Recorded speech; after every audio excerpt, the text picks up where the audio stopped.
Hey guys, Josh here, and today we're going to take a look at MP-08 Masterpiece Grimlock. This is the very first Masterpiece figure that I decided to add to my collection, and over time I've added several others like MP-10 Optimus and Soundwave, which seem to be quite a few people's fan favorites, but in my personal opinion, those two figures look superior in their robot forms over their alternate forms, especially whenever you're displaying them on a shelf. With Masterpiece Grimlock, he looks superior in either mode. Robot, T-Rex, doesn't really matter. He's going to look good, and you really can't go wrong. So in my opinion, that's why he is the best Masterpiece figure thus far today. So what I wanted to do is do a few size comparisons. We'll show the gimmicks off. We'll do the transformation to Robot, and then we'll also go back to T-Rex, just in case some of you guys are having a little bit more difficulty. So first off, with the size comparisons, we'll kind of move him. Can't really see the camera, so hopefully that's still in. Yeah. Then I have G2 Grimlock there, which I have G1, but we're going to use him when we put him in robot form. And then we have another T-Rex here, which is my prized possession T-Rex Trypticon. So as you can see, he's a little bit shorter than Trypticon, but then again, this guy is a city former, so he's supposed to be a lot bigger. But it just kind of gives you an idea on the size of MP-08 here. Now with some of the gimmicks, one that everyone pretty much knows, if you move the joint here in the tail, you can see that his head goes back and forth. Don't have one transformed right now, but you can put like a little world's smallest jet or seeker in his mouth and kind of close it, and he can swing it back and forth and stuff like that. Then this joint right here, it also independently moves as well. One of the other gimmicks, you can see that he's got the cartoon accurate eyes. If you look up under here, you can see that he's got the red as well. You can just flip that, push that down, and now he's got the more toy accurate red eyes. So I thought that was really a nice touch. Whenever gimmicks work out like this, I don't mind them at all.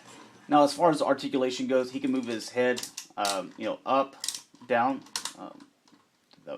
He can open his mouth as well, and you can see that he's got that little fire breather in there, which is pretty cool. Some nice detail here around here. As you can see, you got the translucent plastic around the gold. You also have some nice gold around here as well, some more translucent plastic. And as you can see, he's got the space for an Autobot symbol, but it doesn't actually have one there. Whenever you put him into robot mode, whenever you do it correctly, it'll actually slide up in there. So another little gimmick that I'll show you here in a bit. Nice Autobot symbol here on the side, some nice paint detail. No stickers that you're going to need to apply. As far as the articulation here, these are on ball joints, so they move around. He also has joint at the elbow, so that can move back and forth. And then his fingers are each individually articulated. So that's something that I'm glad they didn't just make them all one big clamp. Then as far as his legs articulation, this is on a nice big ball joint here. You can also rotate here at the thigh, bend at the knee, front and back. Then the claws or feet or whatever you want to call them, toes, they can move back and forth as well. Then you got some more nice red paint here. And looking on the back, even nice detail in the mold back here. You also have some gold paint there, some nice translucent green and red, blue. I believe this part, yeah, these blue sections here are actually paint. But really nice figure all the way around, highly posable in both forms, just fantastic looking. I'm actually going to switch to cartoon accurate mode. There we go. But let's go ahead and get this guy transformed. First thing that we're going to do is put our fingernail in here and just kind of split that open just for a minute. You can see that there's this little clamp right there. You want to pull this back and just set it all the way back. Now, you don't want to take that back before you open this up just because it hooks in here, and if you just pull it back, you're going to end up breaking that part off. Then with this section here, if you kind of move the, whatever you want to call them, the legs out, you can actually accordion these sides up, and then you can pull them back. And then you can fit these arms back however you want to do. Whatever you think looks best. Move these arms forward just like so, and we're going to raise him up. Then with the leg section here, you want to take the tail end and then you want to put your fingernail and split that apart just because you have one peg holding that in. Now if you start up here, you could do it that way as well, But I'm afraid that if you start, separating here at the top, that this being so small, you're going to end up, putting some wear on that peg. So that's something that I would be careful of. Just make sure you split that apart. You do that, then you can, start splitting the rest of it apart, and it all comes apart fine there. So as you can see, you've got probably like 3 pegs in here, and then 2 here as well, and then the one right here. Then with the legs, you can start coming apart here. You're going to kind of come to the side with them. And to show you how to transform the legs, push this little sections in just so you don't scratch them up. And you're going to kind of pull out here so you can bring this leg around. And this way I can show you as well. There's a hole here, and this little kind of peg or little slot thing right here, it's actually going to go in there. So you're just going to bring this around, and there you go. It'll sit in there in place. So I'll show you how to take it out once we get into transforming them back. Then you're going to swing this around and then swing this up as well. Bring that leg, and there you go. It's pretty much done, or it is done. We're going to do the same with this one as well. Just kind of move this out just so you can clear that leg space there. Do the same with this one. Bring that down to where that connects in there. Bring this around, and then bring this around as well.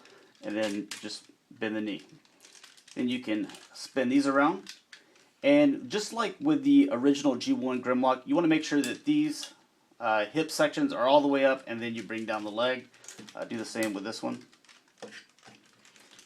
And as you can see with this chest piece right here, it doesn't have an Autobot symbol, but then when you slide it down, it pushes down in there, which is really nice. Okay, yeah, we're still on camera. I just wanted to double check. Bring these arms down. Then you have the hands. Pull this section out and flip the hand out.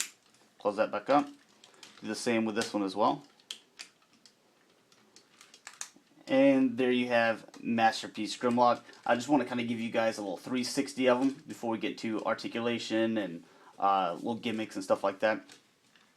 But looks fantastic. Even on the inside here, if you can see that, it's all nice molded detail as well. So because of the fact that it's going to be able to show that when you're using robot form, I'm glad that they actually made it this detail and just didn't make it like a solid looking, gray plastic. But nice detail all the way around. I like these chrome bits sitting back here. The transformation is pretty similar to the original G1, so kind of have those side by side there. From the waist up, they're pretty much exactly the same. The only real difference here is the legs, but as you can see, they did a really nice job representing the original Grimlock here. So as you saw, the G1 toy had red eyes. Here he has the blue eyes to represent his anime or cartoon style.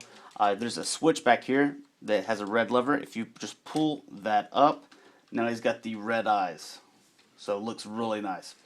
As far as accessories go, this is the Hasbro version. He comes with a nice little crown here that we can put on his head. There we go. And it doesn't like snap on or anything, but it will just sit on there nice, and as long as you don't knock it over. Then with his gun, you get the same exact gun that he had with his original G1. Looks exactly the same. You have a little peg hole here, and there's a little hole here on the side that you can put this in. And as long as you get that peg hole in, the rest of it kind of just guides in his fist. Then you have the same on this one. There's that little peg hole right there. Just make sure that that's on the outside so that it'll come down all the way. And his other gimmick, is he has a button back here. If you press that, you can kind of see that sword's lighting up red. If not, I'll just take that out, and you can just kind of look in his fist. You can see that kind of lights up red there. It does the same thing with his gun. It just depends on which one you have in this fist. But just kind of put them in a pose real quick.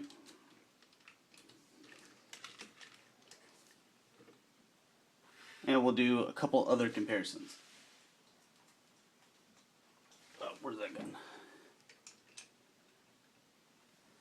You have Masterpiece Red Alert, and there's Optimus Prime. So I think that MP-08 is the Masterpiece figure to where Hasbro's car decided that this is the scale that we want to go with, because MP-01 Optimus, he was so much taller than everyone else, and that Megatron is taller than everyone else as well. So I'm really hoping that we get a new Megatron Masterpiece figure so that it'll kind of fit in scale with everyone. And wanted to do one more size comparison, and we'll look at articulation and do the transformation back. There is Fall of Cybertron Optimus Prime. Only reason I'm kind of showing him is I kind of show him with every figure. That way it kind of gives you an idea of the scale of every, in every review that you see. So, alright, we'll take these away. And we'll go over articulation. Head is on a ball joint, moves all the way around. Very free. It doesn't have anything hindering it really at all. Then you have a nice ball joint here at the shoulder. You have bicep swivel. You can bend at the elbow. And then his hand also has rotation as well. Now as far as his finger articulation, his thumb is on an independent ball joint, so it can move around however you like. The top finger, or his index finger, it's kind of a clamp. It's not really articulated just by itself though. And then the bottom three, they're on their own separate clamp. But they don't like go out to where you can make a pointer finger or anything like that. Same on the other arm. Does have a little bit of waist articulation, but it is hindered by this center piece right here. But it goes pretty far over to where you can get all the motions that you really want. Then with the legs, you can go out, you can go forward, back. You can rotate here at the thigh, bend at the knee, 90 degrees. And this doesn't lock down. That's something that I wish they would have fixed or done with the figure. Make sure that locked into place. But then you also have a little bit of foot tilt and posability as well. So we'll go ahead and get this guy transformed. We're going to go ahead and put his hands back into place. And I'm going to just raise them up there. And with his legs, just kind of bring these out. And we're going to basically do everything we did before, but in reverse. So we're going to pull this out right here. And with this section, you're going to actually push down, like this is a button, push down and then pull that out. Because if you just start pulling out or down on this, it's going to end up breaking that. So there you go. And that's going to set just like so.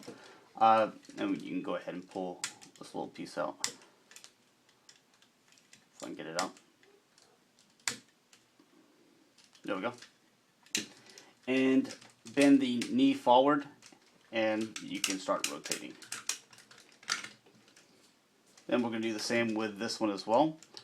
Pull this section out, pull this down, start coming out with that. Same with that. Move, bend that knee forward.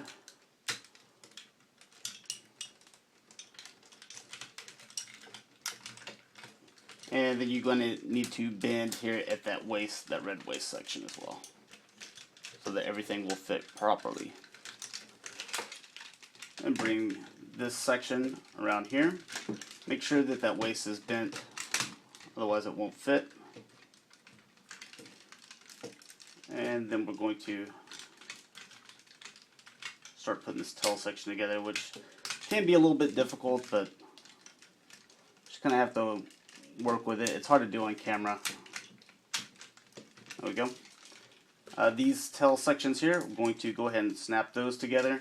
Then we can start pushing the rest of it together as well. Alright, and then this section right here is just going to set down on top of that to where this is flush.